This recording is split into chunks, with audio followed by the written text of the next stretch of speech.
Welcome to part 2 of the Sims 4 Let's Play I started the other week. Today's goals for the Let's Play, we wanted to get a boyfriend or girlfriend, we wanted to have fun, slay, and have a baby. So that was a lot to do.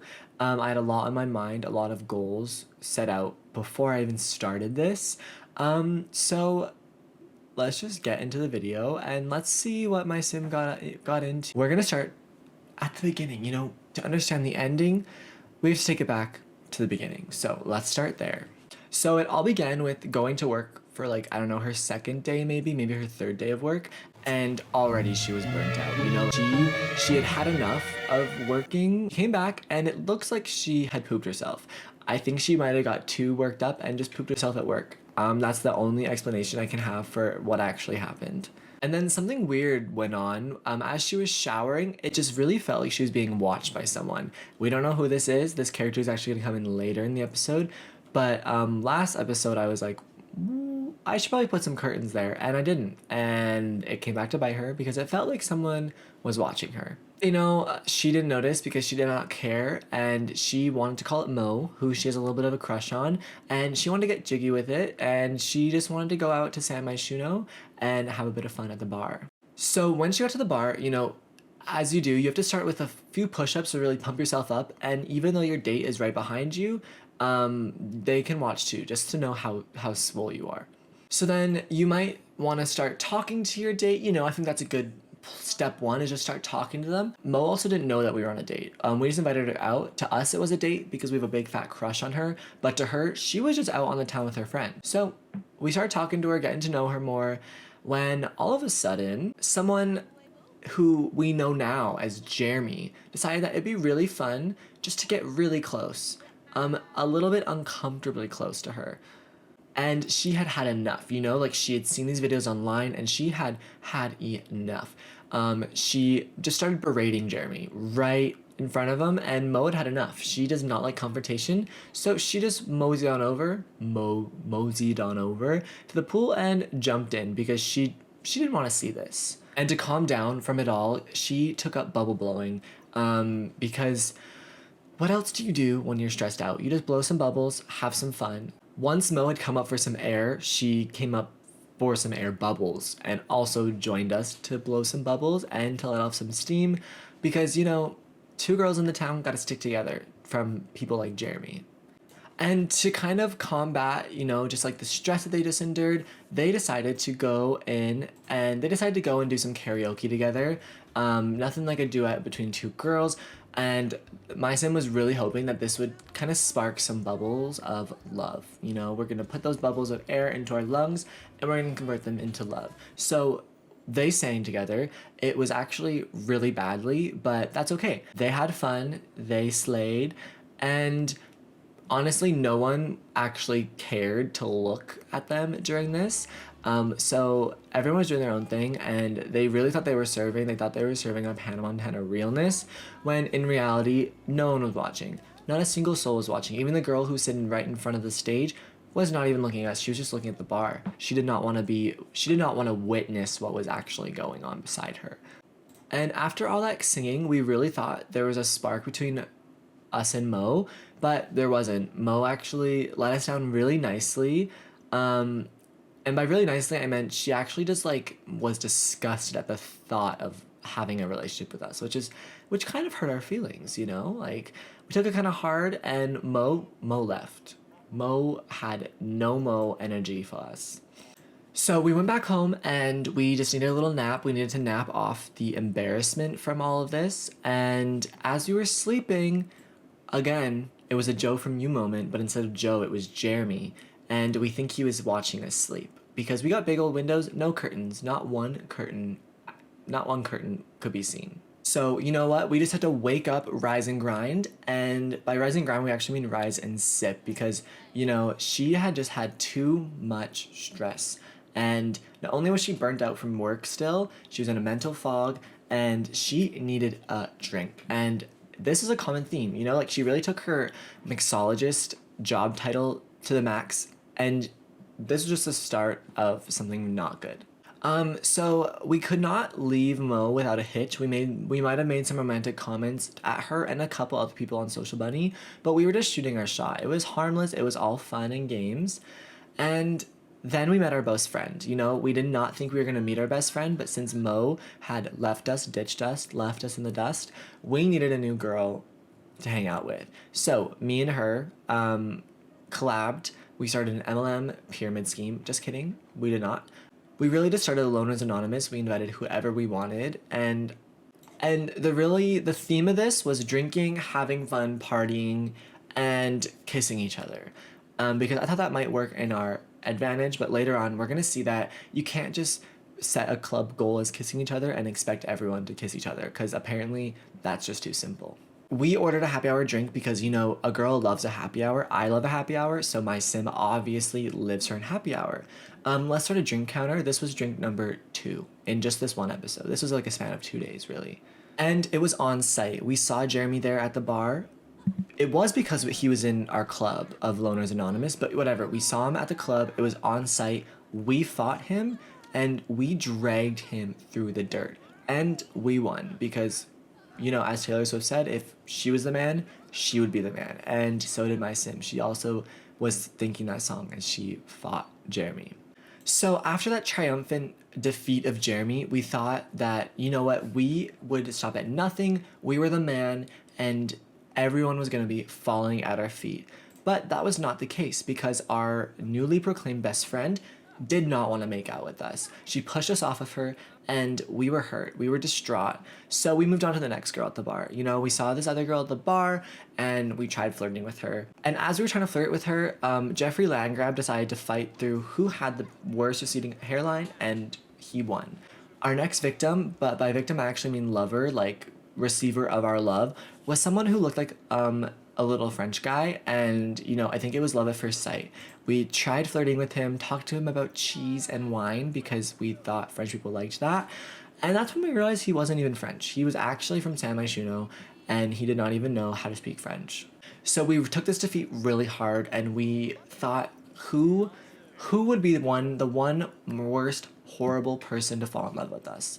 And that's when I thought about going out with J Huntington III, because I thought, you know what, if we're so awful, maybe awful plus awful would actually just equal out into being like a lover's game, you know? So we invited J Huntington III to the cafe rec center that I built the other day, and we played some board games, started falling in love. It was a little bit of a game, you know, like he was toying with us. He didn't want to seem too easy because we all know that J Huntington III is one of the easiest sims to get with in the game. He's athletic, he's non-committal, and he will get with whatever walks. He really is the modern day Don Lothario.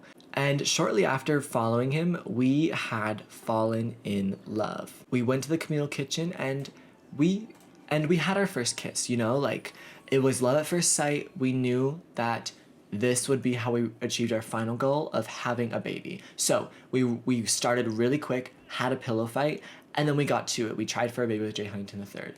The next morning, to celebrate our triumph, we celebrated with a drink. Even though we did just try to have for a baby, we thought it probably didn't work. So we're just gonna have a little drink, and we're gonna just practice up for work, and we're gonna watch some piano as we drink our wine at like, it was 9 in the morning. When all of a sudden, we received a call from Jay wanting to go to the bar with us. So we took a pregnancy test in the toilet upstairs.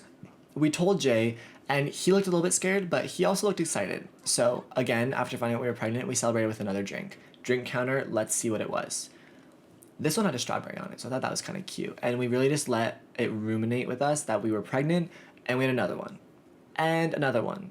Jay knew that what we needed, and we went to another bar where he still looked a little bit shocked, but we went to the bar with him. When we got home, we had an all-night dance party in our own pee. We stank, we were stinky, but we danced all night to just really let this baby know what it was getting into. The next morning, Jay came around and he wanted to see if we would go for a walk with him. So we did, you know. We filled up our water bottles at the bar with an inconspicuous amount of whatever it was, and we walked. And we drank from the water bottles that we did not know what was in them, and we walked. And we kept walking because Jay's athletic, and we are too technically, but he just would not stop. So we left, went home, and we browsed some parenting forums where, she learned that you probably should not have as much juice as she is while being pregnant. So we had 1 glass juice. Okay, we had 1 glass juice with breakfast to kind of seal the deal and just have one last taste of it on our tongue. So, and in order to like a sad, goodbye to juice, we sang a song on the piano and we played the song in the park and really just poured our feelings into that song. Jumping in the hallway, and it's a little bit rude. I'm literally trying to just play The Sims and not promote drinking juice while pregnant, because it's not good for you. Don't do it, okay? Don't do it. So the next morning, after our breakfast, after our wine, after having our inner Taylor Swift moment and pouring our feelings into the piano, we thought we deserved some presents and some attention for being pregnant. So, we threw a baby shower. Another goal of it was also to get a free bassinet, because you also get a free bassinet when you have a baby shower, and that reaches gold. So we threw a baby shower, and we invited everyone we knew, as many people as we could, to get as many gifts for this baby as we could. And the gifts started pouring in. We took some pictures to show our future child. Some of them were a bit angry, because we were a bit angry. Our friends were angry that they couldn't go drinking with us every day. But in the end, we did end up celebrating this baby and accepting more gifts while we peed ourselves over and over, because when you're pregnant, you just don't have control over that. So we forgot to invite Jay to our baby shower. He did not arrive. He did not show up. He did not get an invitation. But that's not because we don't love him. It's because we forgot. I literally just did not click on him. And so we thought that woohooing would be a quick and easy way to get this baby out of her. She was done. She needed some juice. She had been going on 12 hours without any, and this baby she was over it. So in order to prepare further for this child, she decided to watch some children's networking. And in the end, she was actually really terrified and just decided to hide under her blankets. On the same parenting forums that she browsed earlier, it actually said that showering in the rain, fully nude on your front lawn, was the best remedy to get a baby out of you quickly. It was an old wives' tale, but these wives were widows and they never had babies either. It was actually Agnes Crumplebottom from The Sims 3 who never had a baby, lost her baby, and she really did think that showering in the rain was the remedy to all situations. And to celebrate her time of not having juice coming to an end, she decided to throw a little bit of a celebration, which did result in a fire. But, every fire is a blessing, and you just can't take blessings for granted, That's what I've always said. And the excitement from the fire really excited her and the baby, because I think this baby's a little arsonist, because right after the fire, the baby was like, okay, I'm ready, Mom. Let me out of here. Let me out of this flesh prison, and I need to be out in the world. So we invited Jay over, but he left literally 5 seconds later. He did not stay to see this baby be born.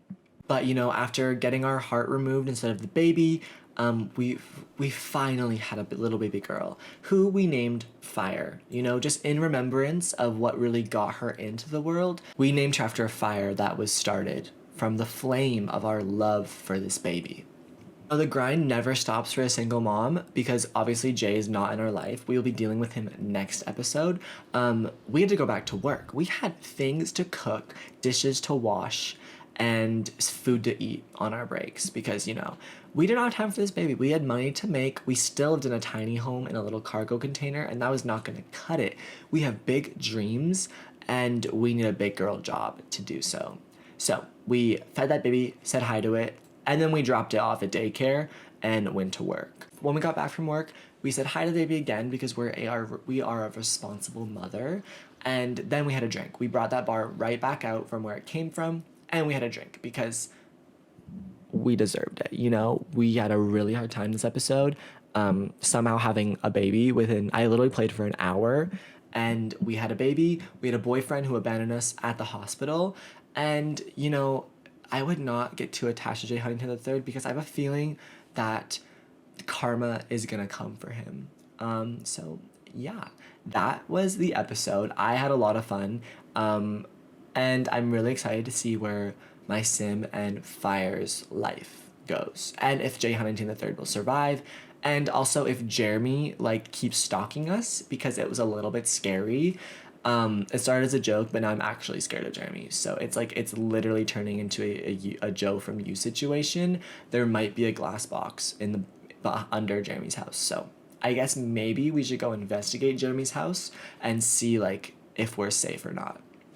But we will save that for the next episode. So tune in next time, and we have a lot to do. So thank you guys for watching. I just really appreciated you watching me. So toodaloo.